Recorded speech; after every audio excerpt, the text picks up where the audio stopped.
BIMD, which stands for Big Idiot Monster Drag Queen.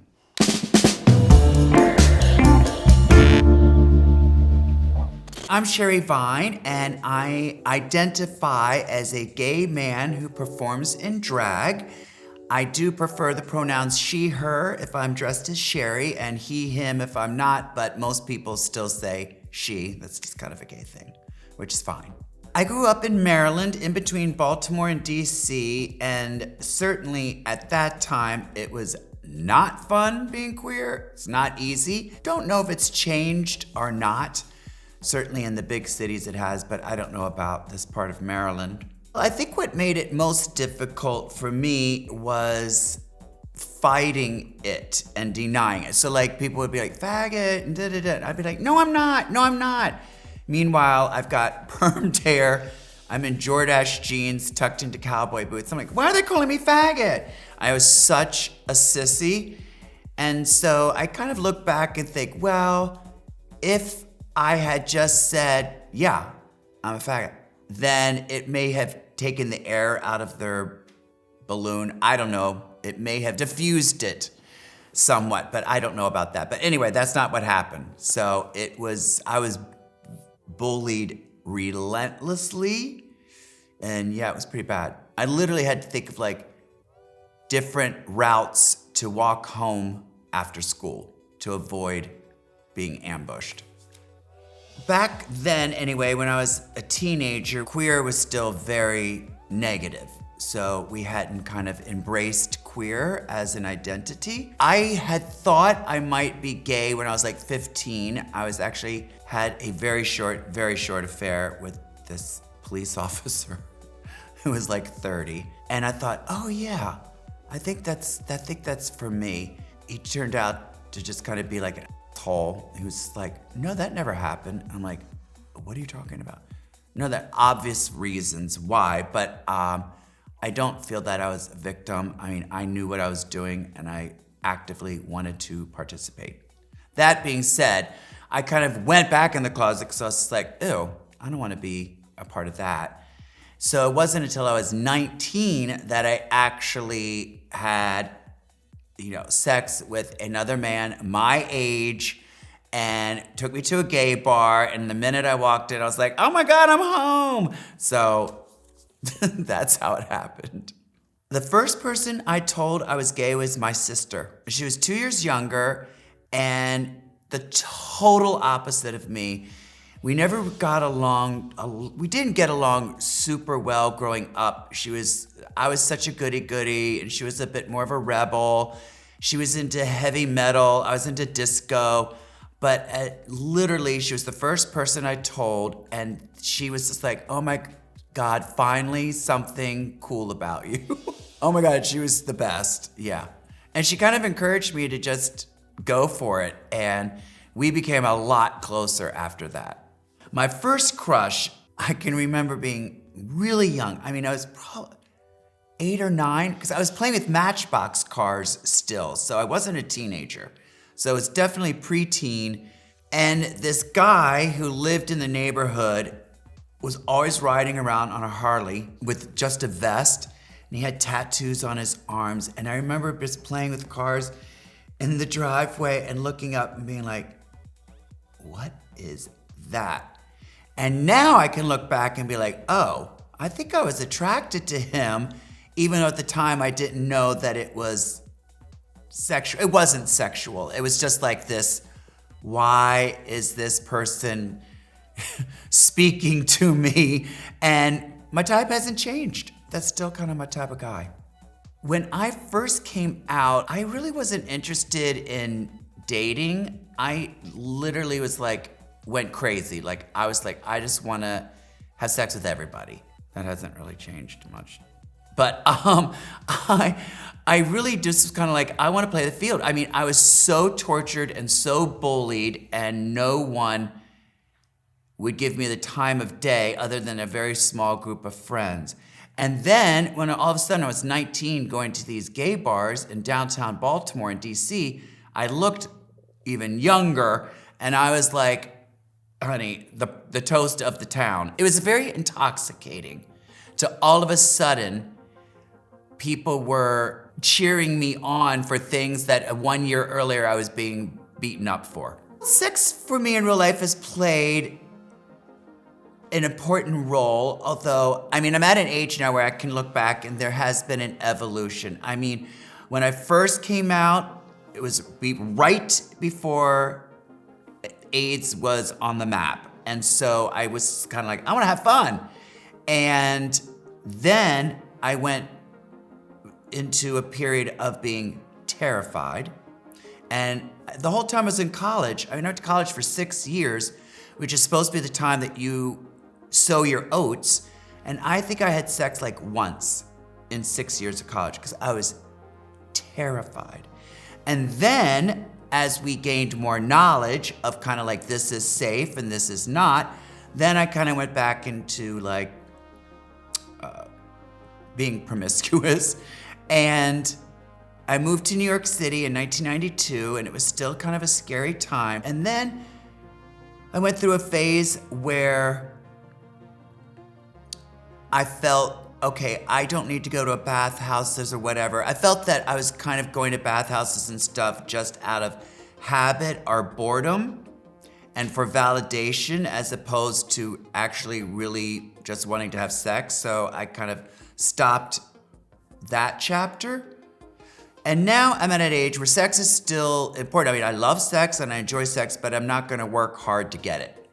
I am 100% a sex positive person, totally. And no judgment, like I did a parody once of Cyndi Lauper's True Colors called Truvada. Truvada is magical for a gay man. And got so much about it online. And I was like, I'm not judging at all. I'm not commenting, I'm sex positive. I'm just saying like, I'm just expressing how I feel about it. I usually don't get asked, how did parody writing start? Why do you do parodies of songs? Well, always thought Weird Al Yankovic was hilarious and everything, but here's how it started. I was in high school, certainly years before drag, but I was in high school. I was a big theater queen, and I always kind of got a small part in all the shows. And I was like, okay, maybe I just need to pay my dues. So the end of my junior year, this girl Kim and I did a scene from The Wizard of Oz. I was a scarecrow and she was Dorothy. And the drama teacher loved it so much that he was like, oh, next year we're gonna do The Wizard of Oz. In my mind, I'm like, okay, I'm gonna be a senior. It's my last year. Finally, all the work I've done is paid off where I'm gonna get to be the scarecrow. We all auditioned. She got Dorothy. We kind of knew who was gonna get every part, and I did not get the scarecrow. I got some chorus part. And this girl who had never done theater ever got the part of scarecrow. And I was like, so mad. I said, fuck you. I didn't say fuck you. I said, I'm not gonna do the show. I went to the principal's office. I got work release, so I only had to go to 3 classes in the morning, and then I worked a job at a shoe repair shop in the mall. And I was like, I'm gonna write the filthiest parody of every song in Wizard of Oz. And then I'm gonna Xerox these lyrics, and I'm gonna sneak them into the programs of the show. That is how parody writing started for me. And I've always done it since then. So when people are like, well, so-and-so did, I'm like, girl, I've been writing parodies since senior year of high school. And I know people seeing this be like, is that bitch still bitter 40 years later? 45 years later? A little bit, no, I'm only kidding. That's how it started. And they were filthy, and I can still remember a lot of them. The scarecrow wanted a he didn't have a The Tin Man was gay and wanted a boyfriend. And the lion couldn't get a hard-on. And I remember the scarecrow's song was something like, I could while away the hours on the flowers, pissing in the rain, ba-dun, ba-da-da-da-dun. And my head, I'd be scratching while my thoughts were busy hatching. If I only had a dick That doesn't rhyme, so I don't know what it was. Something like that.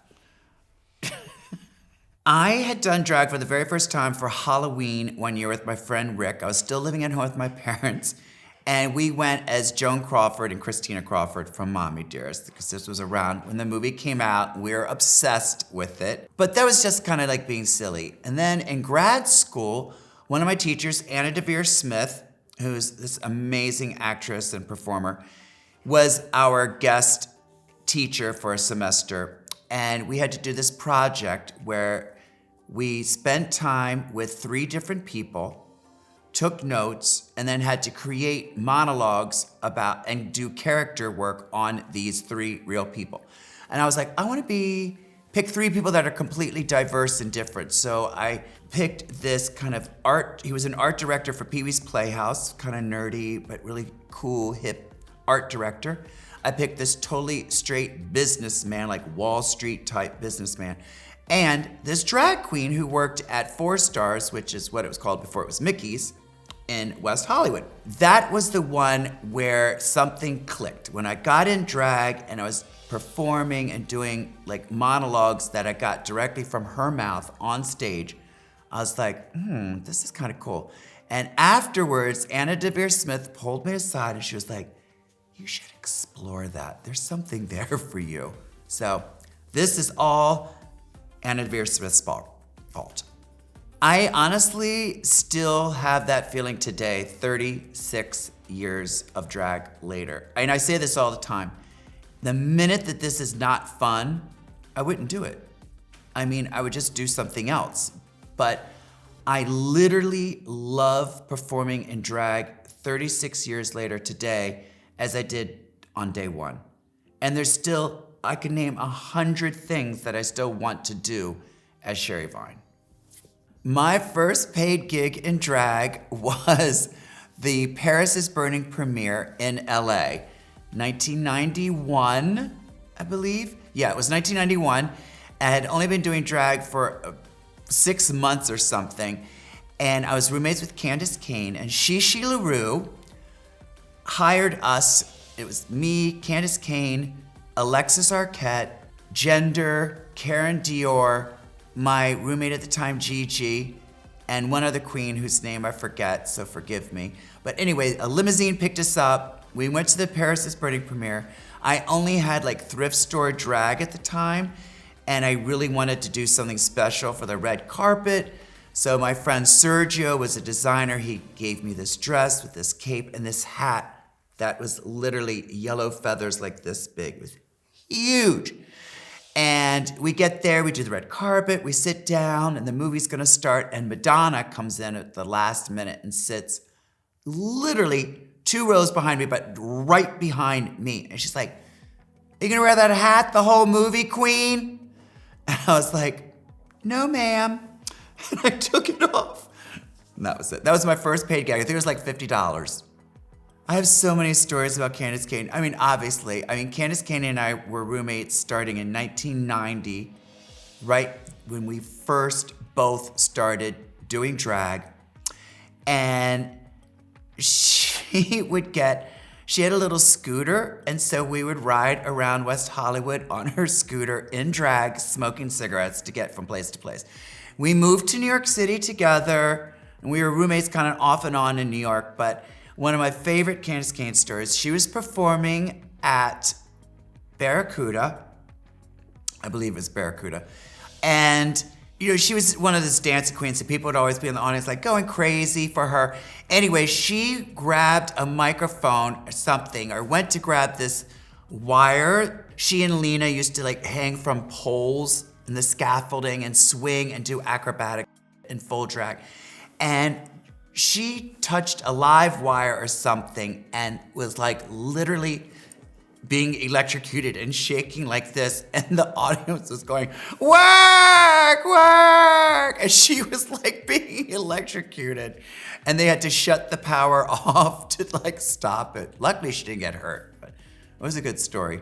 So when I was still in graduate school here, the first time I lived in Los Angeles, the late 80s, and I was going to 4 Star and the rage places in West Hollywood to see drag shows. It was very, very glamour, lip syncing to Whitney Houston and stuff, which I loved. But it wasn't until I was downtown LA, went to some bar and saw this queen named Vaginal Cream Davis, who's still around. Google her. She's living in Berlin, but she did this song that she wrote about shrimping, like licking toes. And it was so weird and funny and crazy. And that's when I was just like, oh, I think that's more kind of the drag that I want to do, because I knew that I didn't want to be in a beaded gown and lip syncing to a pop star, which is gorgeous. It just was like, it did not call to me. But like once I was like, oh wait, drag can be funny and crazy. Obviously, Divine was a huge inspiration. That was more the direction I wanted to go. And my biggest inspiration growing up was Carol Burnett. And so I was like, how do I kind of combine Carol Burnett, physical comedy, singing live, even though I'm not the best singer, but under the umbrella of comedy and drag. And so that's kind of the path I sat out on. Okay, so my mom had one very fancy Oleg Cassini dress that she got at Neiman Marcus in, I think, the 70s or very early 80s. And that was her dress whenever there was some, fancy event she and my dad had to go to or something. Years later, maybe like 8 years ago, she's moving into a retirement facility, or she was gonna be downsizing from a house to an apartment. And she was like, I will never wear this again. Why don't you take it and sell it at a consignment shop or whatever, you can keep the money. I was like, oh, okay, yeah, this is gorgeous, like early 80s Oleg Cassini dress. I fly back to New York and I try it on, because I'm thinking like, there's no way this is gonna fit. My mom's like 5'3". I'm like, this will never fit. It fit. And I was like, I could wear this as Blanche for the Golden Girls, because it's not very Sherry Vine, but it's so Blanche. So I took photos and I showed them to my mom, and I was like, I knew she's very supportive and she loves the drag, but is this too much? And she was like, oh my God, you bitch, you look better than I did. And we had a laugh about it. And then that Christmas, she has this little box wrapped, and I open it. I'm like, what is this? And it's the earrings. And she's like, those are the earrings for that dress. Isn't that sweet? A defining moment for me in New York City nightlife. I'm gonna write a book one day. There's 28 years of stories. The first thing that comes to my mind is singing on stage with a live band with Debbie Harry. At Squeezebox. I had posters of Debbie Harry on my wall growing up. And then all of a sudden I'm like having lunch in the West Village with Debbie Harry, and she's like, oh yeah, you should come sing backup with me. And I'm like, okay. And there were just so many of those stories. Theater Couture, the theater company we started, we did an entire run all summer of a show that was listening room only. Like, people would stand in a hall and listen because they couldn't get into the theater. So there's just like so many of these things where one dream coming true after another. And I was like, this is crazy. Who would have ever thought that these things would happen, choosing drag as a career? Now you have to remember, this was before Drag Race. This was at a time when no one was like, I'm gonna do drag so I could be rich and famous. That wasn't even like a possibility in our minds. We did drag because that was our calling. And you had to work your butt off, you had to hustle. I had to sometimes run down the street barefoot holding my shoes because I'm being chased, bottles thrown at me, or I've been chased with guys with baseball bats. It was like it was very different. And then when RuPaul came out with Supermodel, I'd only been doing drag a few years, and I remember at one point walking from my apartment on Avenue C, because you couldn't get a car, I didn't have any money, to the Pyramid on Avenue A, like, okay, this might be the night that I die, but here we go, we're walking over in drag. And then Supermodel came out, and now I'm walking in full drag, and people are like, you better work, supermodel. And it was like, oh, okay. So things have changed. And now with Drag Race, certainly, so much has changed. Drag is considered now a legitimate art form. It's been monetized. Drag queens are on Broadway, TV, movies, and 20 years ago, that was not the case. No one woke up thinking, I'm gonna do drag so I could be rich and famous. Unfortunately, I also have so many stories about people who are no longer with us. I mean, it's weird because to lose so many friends in your 20s, it's kind of devastating. Now, even now when I watch Normal Heart or anything that's kind of about AIDS, it's very PTSD. Like I can only watch 15 minutes at a time. And then I'm like, I can't watch this anymore. And then I'll have to force myself to keep watching it. And then to be at an age now where I'm losing friends to cancer and other, it's a lot of loss. But with AIDS, my best friend in the whole world and roommate in New York City, Douglas, was kind of the first big loss where it was like, oh, because literally we kept thinking, oh, he's gonna be fine. He's gonna be fine. And it was like, you can look back and be like, what about the way he looked and his health possibly made you think he was gonna be fine? And we were just in this state of denial. And then when he went home one Christmas and his parents called and said, oh, Doug died, we're like, huh? What? How is that possible? Well, duh, you can look back and be like, he was so sick, it was horrible.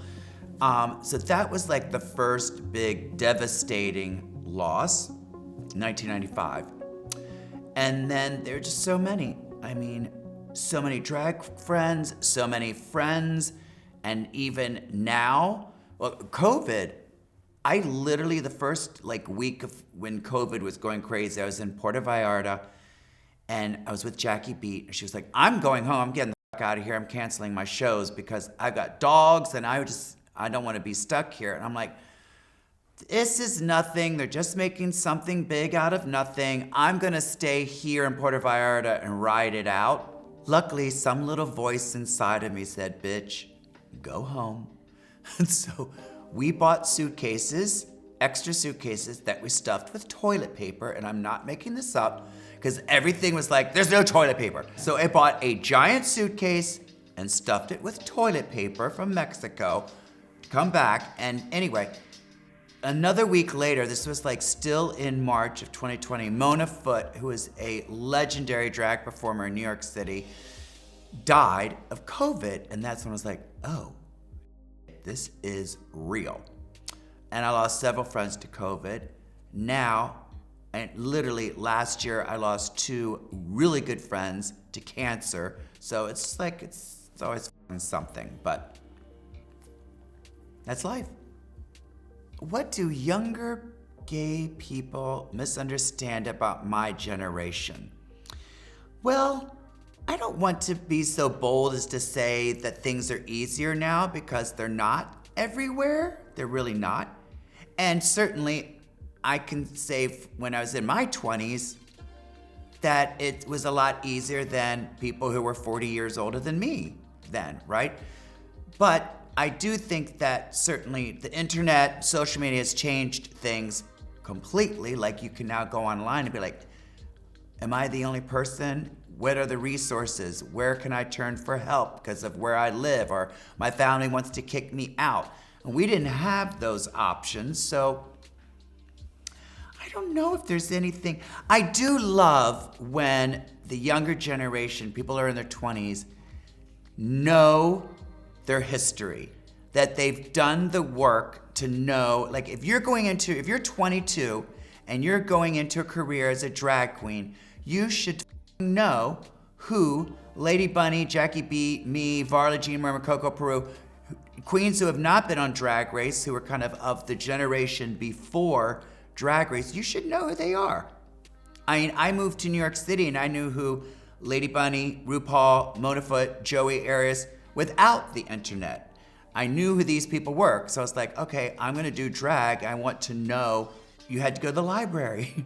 You had to like watch videos or movies. And so that's how you kind of do it. So I don't know if there's anything the younger generation right now misunderstands about my generation. I mean, is there? I don't know. There is an element of the younger generation that I don't understand cruelty. And I'm not saying they all have that at all. I'm not. But I feel that generally as a culture, we want to celebrate the train wreck and meanness.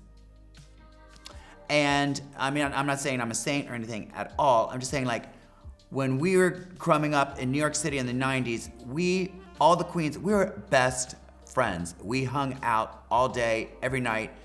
We got each other's back. If someone called me and said, oh, there's an audition, I'm like, oh, you know what? I can tell you right now, I'm not that person. That's not the right part for me. Call Candis. Here's Jackie Beat's number, call her. Like, it was a real sorority.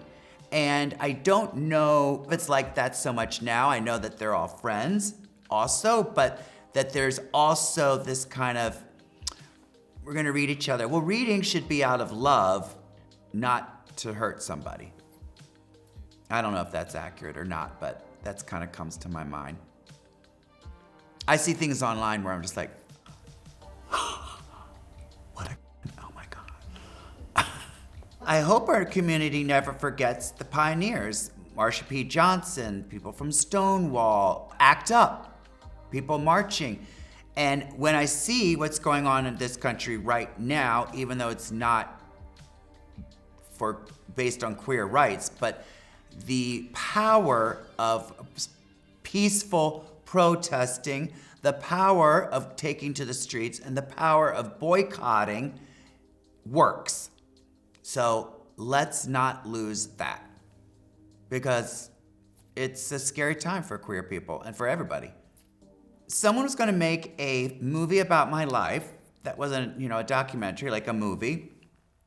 I think a scene that would have to be there would be when the first time I performed in drag at USC for this grad school project, and Anna Devere Smith pulling me aside and saying, you need to explore this. There's something here. You need to find someone who's gonna write for you.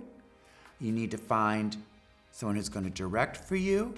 And you should explore this, because that was a pivotal point in my life and literally what made me think, maybe I should explore drag. And who would play me? Joseph Gordon-Levitt? I mean, I was a lot younger then. I'm not telling this story to pat myself on the back at all. John Cameron Mitchell tells this story in the documentary.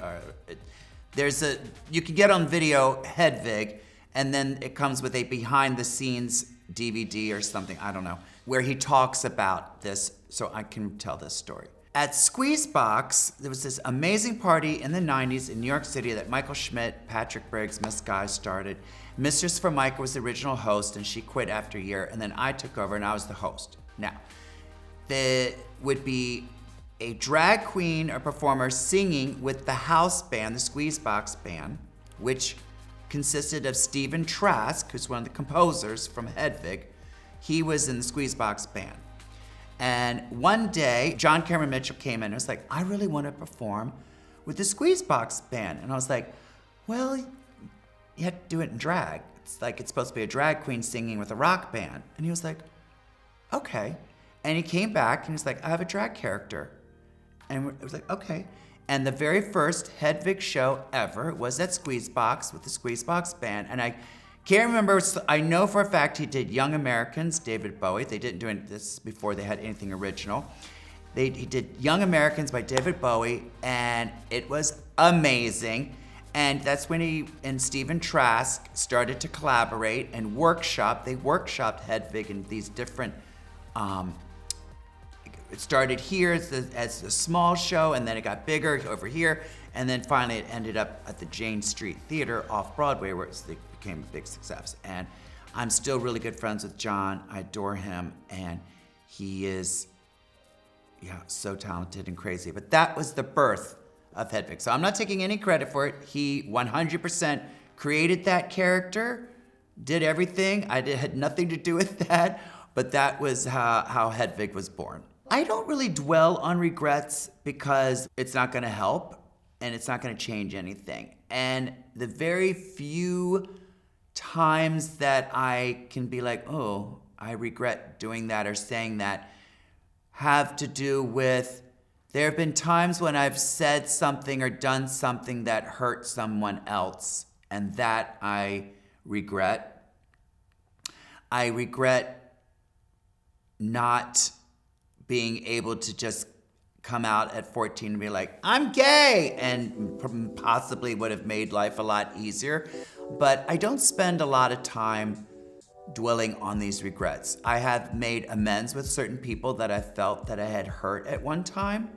So no, don't waste time or energy on regrets because you can't do anything about it. What do I hope to accomplish next? Well, I hope that I can still be doing Sherry Vine when I'm 80. Like, I would love to, look, I don't need to make tens of millions of dollars, and the chances are I probably won't, unless they do like a Golden Girls season of Drag Race. I'm never gonna be on Drag Race. So I hope that I just can continue making enough money to like live. I would love to be able to get to a point where I could say no to certain things that I didn't want to do, as opposed to having to say yes because I need the money. But honestly, I just hope that I can, like, at 80, be healthy enough to come out and say, I'm doing a show, it's my 80th birthday, and that there is actually enough people that are, like, excited about that will come to the show. That's what I hope. Could someone do me a favor, if they don't mind, someone who has no shoes? My fingernail is right there. I was trying to hide it, but